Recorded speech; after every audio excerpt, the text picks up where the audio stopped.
कैसे तोला पकड़े है, कहाँ के भूत तोला लगे है, अभी मंदिर मार के भूत को भगा दे हमें भगा दे भैया।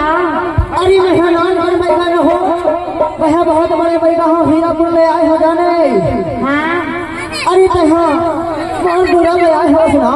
हाँ देखो फिर भूत तोला कहाँ गया, रबा माँ के चलो चाह के पकड़े है तोला वो। ये ना भैया भगा देगा। चल अभी देखो तो भूत बच्चा मेरी धरती माता का है, कहाँ पे भूत लगे हैं, ये टूरी रमा के पकड़े है, परेशान करे थे। चल बेटा सुपा घोष के बता हूँ माया वाली कौन गाना भैया देखो दे भूत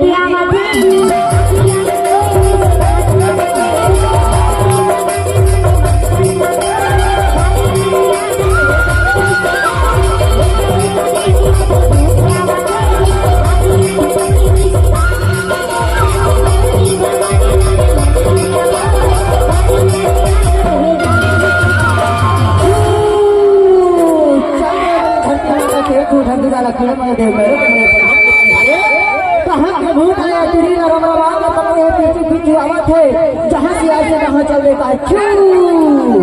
डोला थे डोला थे डोला थे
पानी पी रहा साबुन लगे ही का है, पर टूरी लोग परेशान झड़ करता है। छू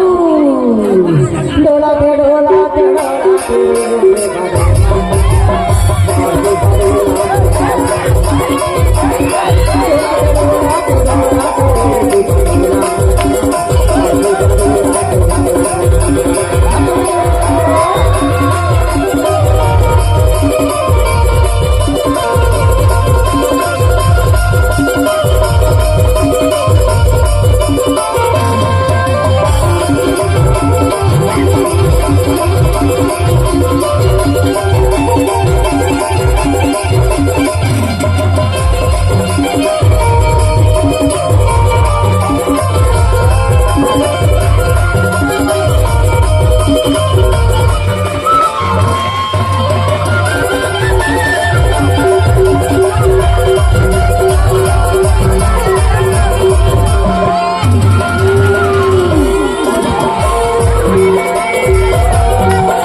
चलिए ढीमर मारे मछलिया।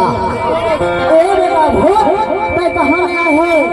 छोड़ दे नहीं तो पटक था भी मरगट घाट के न करिया, पटक था मरगट घाट के न करिया। ए ए भाई का ले देगा देखा तोर हाथ नारी लक्ष्मण देव कैसे भूखा नहीं भागे लेगा देख लेगा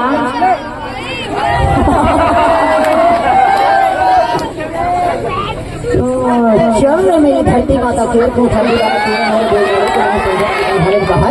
मजबान तो खेरोदारी का है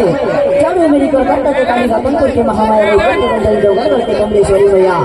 अमरकंटक के नर्मदा मैया जन्म लेने वाली मात पिता हीरापुर के खेरोदाई देख है भूखा कहाँ से लगी है ठीक से लग रहा पीछे पीछे आवत है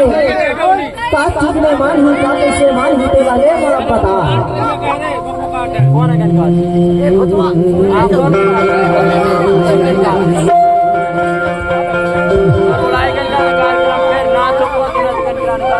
धनीवार भेड़घाट की मनी मसाला बोलावा था हरदौड़ा पे आवा मजगांव के केवलाई में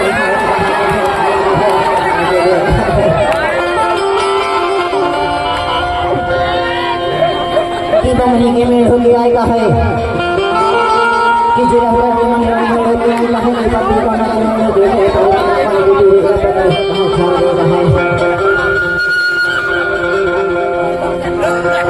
जवान मेरे जब का क्या नहीं तो ऐसा होता क्या ना दे मैं कहां गए तुम्हारा मगा दे कहां दे मेरे साथ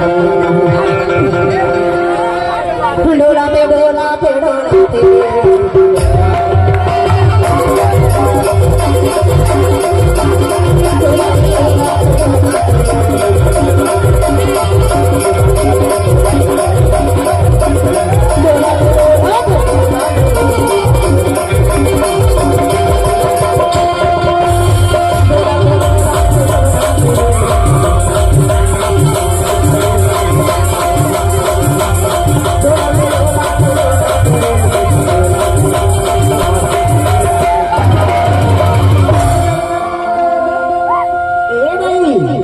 ऐसे मारने वाला भूत नहीं है वो बहुत बड़े मंत्र वाला घी और जौन के यहाँ कौन खर्चा लगी तो कैसे मानेगा ये बता मैं जौन खर्चा नहीं तेरा दे ये देख नहीं कर ये भूखा तो दोनों को परेशान करके रख देगा ये देखो कैसे मोर बारा हाल करे है वो ये भूखा नागराज भूत है बहुत बड़ा भूत है कहीं मन गाँव को छावा है ये भूत है ये बता मैं जान के कौन खर्चा ना दे लगा देगा पर ऐसे नहीं हो तोर जमानी लड़का है ना वो तोर ये जमानी ना देख के तोर पीछे पीछे भूत लगा है तो कैसे आज तो हमारे ना भूले हो ना हमारे ना वही नदी के बाहर का तक आया है वही मैं ये भूत है पता ही राम आया है लेकिन कभी ठंडा लगे है कभी भूत ठंडा लगे है आइए तो जमाने में देख लिया भूत है तो मान के भला नहीं चिंता झलका बड़ा फायदा है